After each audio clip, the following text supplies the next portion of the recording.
Mu buli kifo w'otudde oba olina osooka n'omanya bintu ki by'olina okukola n'obutakola okutwaliza wamu nti mu buli ddala ly'olinnyako libaako do's and don'ts. Channel 4 gwe mukutu gwe tuliko. Omusajja omu yagambako nti obanga oli mu spotlight y'abantu naddala nga ekifo ky'olimu kyawa nakyewa ofubanga nnyo okwewala ebirowoozesa abantu nti obabba ne w'obanga ekituufu tobabba. Gye buvuddeko buno gwennyini omwezi gwe tulimu omukulembeze waffe yalayira nga ennaku z'omwezi 12 naye nga 10 twagenda okugenda mu kulayira okwo nga tulina empawa eziyitiŋŋana ku speaker wa palamenti yaffe eye-11 Honorable Anita Anet Among abasinga bwetumanyi nga the Triple A, the lady herself. Munnange nno waliwo allegations zali zigenda mu maaso nga bimwogerwako ng'essira lyali lisimbiddwa nnyo ku mmotoka gye yali yakayingizaawo emanyikiddwako nga Rolls Royce. Yes, emmotoka eyo yakubaganya nnyo empawa abantu olw'ebbeeyi yaayo n'emmotoka kuba yali mmodo 2025. Ekizibu nnyo osanga wano e Kampala bantu batono nnyo tubabalira ku lubatu abagula ebidduka nga biri either mwaka gumu oba nga biri mwaka gwennyini gwe tulimu kubanga kiba kintu kya bbeeyi muuko. Naye natukakasa nti kyali kirabo kye tutamanyawo gye kyava. Naye munnange ebintu bigenda byeyongera. So twagenza otutuuka ku lunaku lw'ejjo nga 18 ye nga speaker waffe ali ku home arrest oba kyoyinza okugamba nti okumusibira ewaka. Era nga wenyinza okugambira nti wenkugambira bino nga police yakoze ebikwekweto negenda ne raidinga oba neyaza oba nefuukuuza luzalo luganda olutuufu amaka ge agali wano mu Kampala area kuba ina amaka ga mirundi ebiri alina agali e Bukeddeya n'agali wano makkati g'eggwanga. Naye aga wano bagazizza era bagafuuzizza nga wekisoboka okakananga emmotoka 2 emu kika kya Rolls Royce gye nsobola okubanjulira endala Range Rover nga zo baziwaludde bazitutte. Naye si byokka bye basanzeyo munnange waliyo ebirala nga ssente enkalu ezagiddwa mu busengo obw'enjawulo ezabadde zitotolinga nga amawulire bwe gagamba ndi zitotolinga up to 20 billion shillings eza Uganda wamu n'ebintu ebirala nga ebyategerekeseko nga ebyawongo ebyokoola nti n'ebifaananyi by'omukulu oba ebyabakulu first family yonna ye barigadinga nga God the Father, the Son and the Holy Spirit nga mu bigambo bya Anita abamanyi ye abayita bwatyo yabateeka mu Holy Trinity. Bakigambibwa mbu ngenda kuzanyira obutambi weewulirire saagala mu muddawo mugambe mbu ate gundi yatugambye tukyali mu byambu nga mulire gatambula nti abadde wansi eyo mu nnyumba ye asamirirayo. Saagala ojjukire ennyumba gye twogerako eyina emyaliriro 3 okukka wansi ng'era emyaliriro 2 ogumu kwabadde kuyinza okugamba nti kwalabira ku bufirimu busawuna mu maka ng'omulala ye parking gye bajja emmotoka ze zino 2 ng'ogwokusatu kwe kubadde ebyokoola ebyogerwako mb'okubadde n'essosota eddene kubanga poliisi yaganye bannamawulire okubanga bayingira waawo kubanga bakyankalanya obujulizi. Poliisi tera kukkiriza bannamawulire kubeera nga batuuka ku ssini kwennyini. Naye nga bwe bitambula engeri gye bitambulamu essaawa eno bibi nnyo kubanga ate n'omwami maka ago yennyini naye era bamaze dda okumuggyako ebitambuliso nga passport ebiyinza okukkiriza okufuluma eggwanga era nga naye emisango gyekuusa ku buli bwanguzi. Kyagudde mu maka gano simanyi nkoko baana. Ngenda kuwa obutambi nawe weerabire saagala oveeko wabula gwe aliko nkusaba osubscribinga watonna kukikola obanga tonna kusharinga mpeerayo abantu 2 video nabo bagitegeera mulye nga tugategeere tubeere nga tuli awe yange eggwanga maaso tukanule. Ate gwe abadde nga oli mulabi waffe wa Lulango nsaba oteeko ka comment ombuulire ku kyolowooza gwe ku nsonga eno nga bwetambula mu ggwanga naye nga eggwanga liri ku stand still olw'ebintu bwe bityo. Waliwo ne yatuusa isala nagala nenze kubanga sikyategeera bigenda mu maaso oba kati nkole ntya oba nfuneyo assistant kuba nti mbasi nawe kumala kwetegereza kino ate nga kiri kiyingirawo ngenda kukomawo maaso. Getufunye okuva munda ng'emmotoka zaakafuluma ebyokoola bivudde mu leve ey'okusatu wansi mu nnyumba ne bitwala abasirikale emisinde nga mukyakyamuukiridde olutalo kaakati luleese ne bakatonda abatono basebo ne bannyabo okuviira ddala ku levo ey'okusatu mu ttaka ewabadde tewagendwa muntu. Abapoliisi ba CID beetantadde ne bakkirirayo baggulewo balabe ekigenda mu maaso gye bagwiridde ku biwuluguma ne basooka bafuluma emisinde basoose kusala nga obuuma bwe bukutuka amasannyalaze nago bwe geefuula agavuddeko mpaka lwe bawulidde ebikaaba mu kisenge munda naye era bamaze ne babijjayo kubanga eyabatumye ate ye muloga asinga. Ngenda kuviira ku ntono okakase obukulu bw'ebyokoola ebibadde ewanita Amongi yatandika ddyo bifuna era lwaki abadde ataddeko ebifaananyi bya Museveni mbya mukazi we Muhoozi ne muganda we General Sali Busale mu kisenge ekibaddemu ebyokoola n'omuntu omulala gwe sigenda kwogerako ono yabaleetedde okwagala okutuuka okuyingira balabe lwaki anyiiziira ennaku zino nga mukweke. Nkugambye engeri gy'abadde akwekebwa bali banoonya ki ekimufuluusa era ne bebawulira bimukaabirako ekiro ne byalogootana.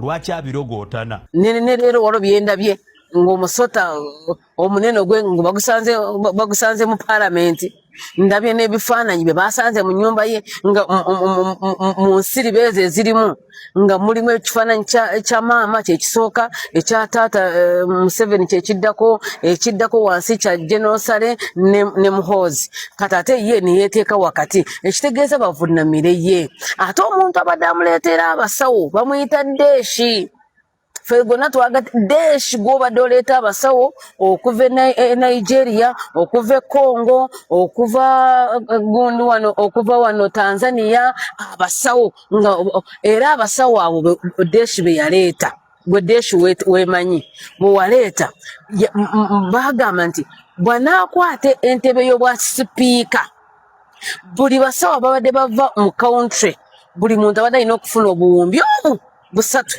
ng'omukazi ayingidde ku ki ng'ayingidde ku ntebe naye bannange Pulezidenti Museveni awo natuse ne nkusaasira taata ne ŋŋamba omukazi abadde yabaloga naye nze teyandoga kubanga mbadde mbyogera nze kushaba tebandoga kubanga mbadde nze mbyogera tuzanyirako omuntu eyasabirwa Nabbi Kakande eddogo terimukwate teri ddogo ku baana ba Isirayiri naye naawe Katonda yakuyambye muzeeyi.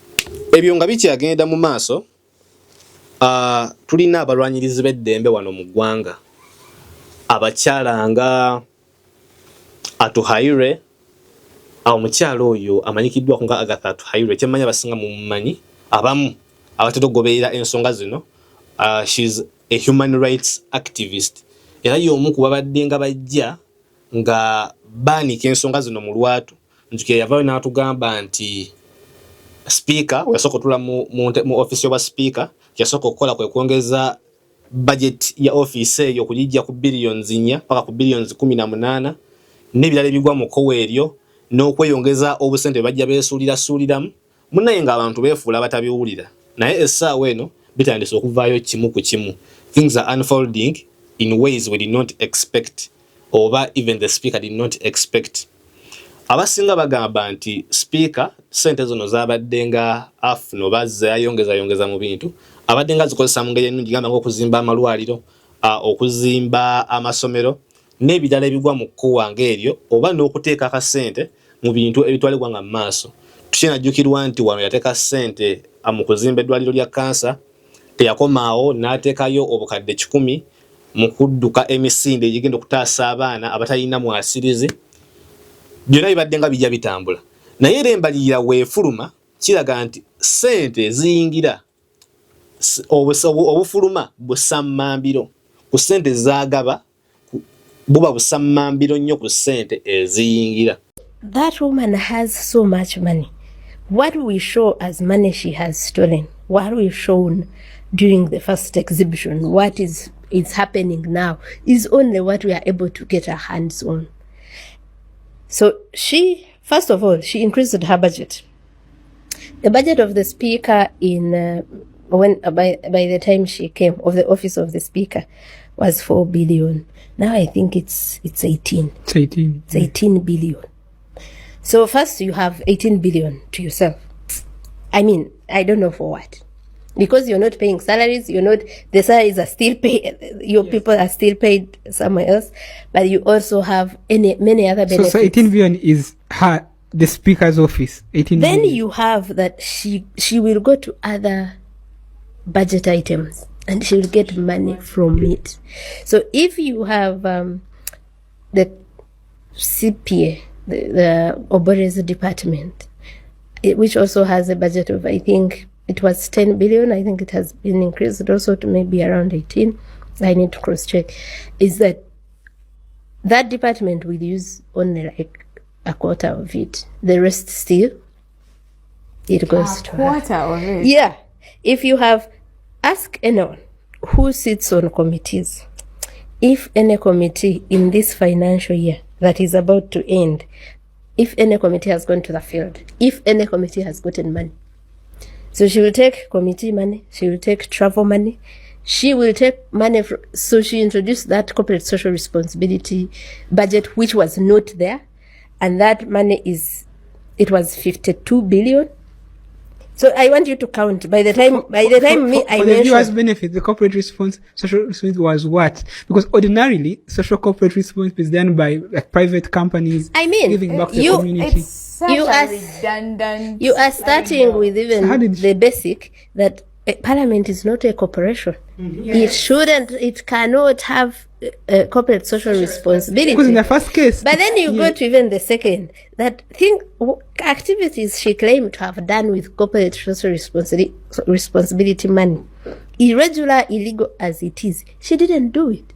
So that's money she takes, and then they go to NASA and get things to say it went to a school, a hospital. We did investigations, an investigation that followed the exhibition about corporate social responsibility, and 90% of the activities we investigated, they were not done. So then you'll go to money where she gets money from, like procurement. Like a cat, if you are going to be local, which is constructing, she found that construction there, yes, but still, she's getting money from it. If you're going to have, there's a supplier of, I think CCTV cameras and whatever. I need to check what that is. So look at every procurement, whether it's a procurement of toilet paper, there's her hand in it. Well, the other thing that we revealed during the Parliament exhibition was how her radio, her Mama Bukedde FM, got money as social cooperative. No, got money to do work for Parliament. No, we're getting there because that's why I think I'm saying that to explain to you why she gets away with that. First, we've started with there's a breakdown in the rule of law, in accountability in this country. Anyone can get away with whatever. Almost everyone. Now, when you count, many people have. Now, add that she has money to buy off people, like a lot of it to buy off people. Many of the MPs, and I've asked them the same question you've asked me. I was on Capital Gang with Semuju. I said, but if you speak up, she will make sure you have no platform to even say what else you want, we would have raised. So it's only clever that you leave this and have time or the platform to raise others. And that's true. If she doesn't like you, she will not pick you. Like she will not. Shut up. She will not pick you to say anything. So that's one. Two is that because of her money, she goes to constituencies of the MPs she likes for their Thanksgiving. And then she'll give them like 60 million. I mean, she knows how to also patronize. Yeah, of course. Like for her, actually, her patronage game. You haven't even seen anything with Museveni. If this woman stays another term, it's going to be bloody. So ekyo kitulekera ekyokwebuuzanga eggwanga nti ddala ba auditor oba abantu abagoberera ensonga zino eza ssente ez'okuba nga babalirira ababaka bo babadde nga bakola ki n'ebyo sijja kubigendamu nnyo sibimanyi temubimbuuza. Bwe tudda ku mmotoka agayitingana mu nkubo gagamba mbu emmotoka eno abandi bajustinga bagadde tukozesanga kyekwaso kuba mbu ngenda kuzanyira obutambi sitera kwagala nnyo kakasa bintu nga sinza yakoze research owange wabula biva munda makolero ga waka oba ddala munda mu bisenge mwennyini omuva olutalo nti emmotoka zino teyajjeemu. Emmotoka zino zatambulira ddala emmotoka eziwerako ezikwata mu 3 nti nga buli omu yasaba ekika kye yali ayagala era nti ebbiri ezajja zaali zi Lexus nga kwaliko enjeru ne kubaako ne Rolls Royce ne Lexus endala nezipaakinga mu maka ag'enjawulo mu bantu abanene mu ggwanga wano naye just nti ono kyandiba nga just olunaku lwadde lukedde oba nga babadde bamukooye kansukenkuwa ku butambi weewulirire.